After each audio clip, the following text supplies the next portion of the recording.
প্রতিটি সন্তানকে নিয়ে তার মা বাবার মনে অনেক আশা থাকে, অনেক স্বপ্ন থাকে। সন্তানটা যখন জন্মগ্রহণ করে তখনই কি দায়িত্ব শেষ? অবশ্যই না। সেই সন্তান কিভাবে বড় হবে, কাদের সাথে মিশবে, কোন পরিবেশে বড় হবে, এসব নিয়ে বাবা মায়ের মনে অনেক চিন্তা থাকে, অনেক ভাবনা থাকে।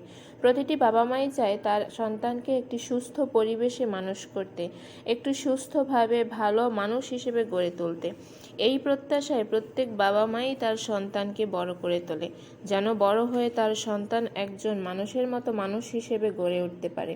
সেই প্রত্যাশায় প্রত্যেকটি বাবা মা একটা সুন্দর পরিবেশ, ভালো পরিবেশ, সুস্থ মানসিকতায় যেন বেড়ে ওঠে, সেই পরিবেশটাই গড়ে তোলার জন্য, গড়ে দেওয়ার জন্য মা বাবার যে কত প্রচেষ্টা, কত আশা, সে একমাত্র মা বাবাই বোঝে। ধন্যবাদ। আজকের ভিডিওটা কেমন লাগলো সবাই জানাবেন, লাইক কমেন্ট করে পাশে থাকবেন। আল্লাহ হাফেজ।